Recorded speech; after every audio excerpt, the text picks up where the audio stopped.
اللہ، یہ عبداللہ بن عمر کی بات ہے۔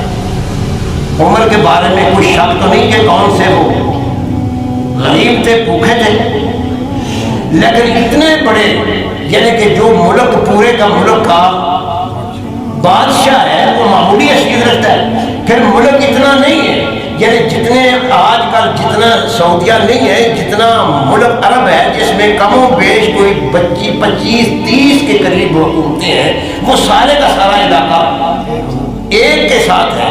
اور اس کے بیٹے کی بات ہو رہی ہے، وہ کہتے ہیں کہ ان کی عادت مبارک تھی، آپ سے انہوں نے سنا تھا کہ جب تک کوئی غریب یا مسکین نہ ملتا آپ کے ساتھ بیٹھ کر نہ کھاتا، آپ کھانا نہیں کھاتے۔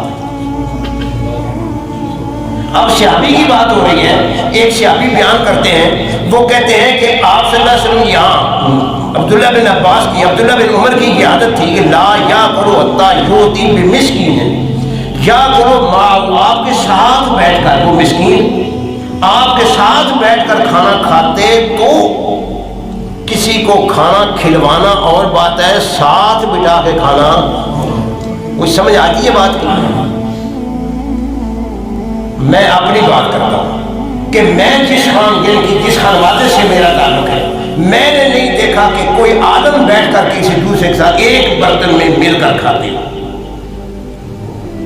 یعنی آپ کی عادت مبارکہ یہ تھی کہ کھانے والا مسکین آپ کے ساتھ مل کر کھائے تو تب آپ کھانا کھاتے تھے۔ فَأَدْخَلْتُ رَجُلًا، تو میں تلاش کر کے ایک آدمی لے کے گیا کہ یہ عبداللہ بن عمر کے ساتھ بیٹھے تاکہ آپ بھی کھانا کھائیں اور یہ مسکین بھی کھانا کھائے، کیونکہ آپ کھانا کھا نہیں رہے تھے۔ بعض تشریح میں آتا ہے کہ 2 ٹائم گزر گئے، کھانا نہیں کھایا۔ دوسرے صحابہ کہتے ہیں تو کہتے ہیں کہ یار مسکین نہیں کھایا، یہ کہتے ہیں کہ میں ایک مسکین کو پکڑ کر کے لے آیا کہ آپ کے ساتھ بٹھایا، وہ کھانے لگا، ماؤ فاکر کثیرا، لیکن اس نے بہت کھانا کھایا۔ عبداللہ بن عمر کے ساتھ بیٹھ کر کھانا کھایا لیکن بہت کھانا کھایا۔ کثیرا فقال یا نافع، یہ نافع لانے والے ہیں، کس کو؟ مسکین کو۔ وہ کہتے ہیں عبداللہ بن عمر یا نافع لا تدخل هذا علی، آئندہ اس آدمی کو اللہ، آئندہ اس آدمی کو نہ لا تدخل هذا علی، سمعت النبی صلی اللہ علیہ وسلم یقول، کہ میں نے رسول اکرم صلی اللہ علیہ وسلم سنا ہے کہ آپ فرماتے تھے المومن یاکل معا، کہ مومن ایک آنت میں کھاتا ہے۔ میں نے، کون کہتے ہیں؟ عبداللہ بن عمر کیا کہتے ہیں کہ میں نے سنا ہے کہ حضور اکرم صلی اللہ علیہ وسلم نے فرمایا کہ مومن ایک آنت میں کھاتا ہے، واحد والکافر یاکل 7 اور کافر مومن کے مقابلے میں 7 آنتوں میں کھاتا ہے۔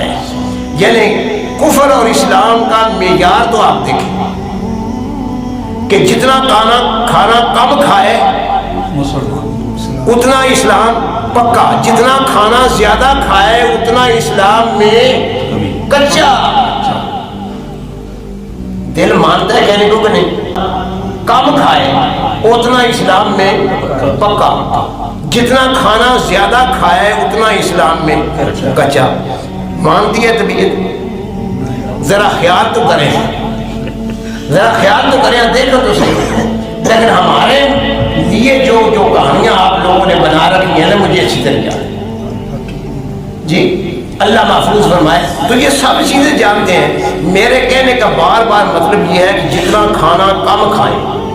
آپ صلی اللہ علیہ وسلم کا ارشاد ہے، کسی حدیث کو اٹھائیں، فرمایا اگر آپ کے اللہ نے میرا دیا ہے پیٹ ہے تو تیسرا حصہ روٹی کے لیے رکھیں، 2 حصے پیٹ کو، ایک پانی کے لیے، ایک سانس کے آنے جانے کے لیے، تاکہ آرام رہے گا۔ ادھر تک نہ آدمی آئے، اللہ محفوظ فرمائے۔ پیٹ کے معدے کے 3 حصے کرو، تیسرے حصے میں کھانا، 2 حصے پر، تیسرا حصہ خالی، نانا سارا پر، ایک لقمے کی بھی گنجائش نہ ہو۔ اللہ محفوظ فرمائے اسلام میں پکا ہونے کی نشانی میں نے بولی ہے۔ آپ اس میں کتنی نمازوں کا ذکر ہے، کتنے روزوں کا ذکر ہے، کتنے حجوں کا ذکر ہے۔ آپ صلی اللہ علیہ وسلم کا ارشاد ہے کہ جتنا کھانا کم کھائے مومن پکا، جتنا کھانا زیادہ کھائے مومن کچا۔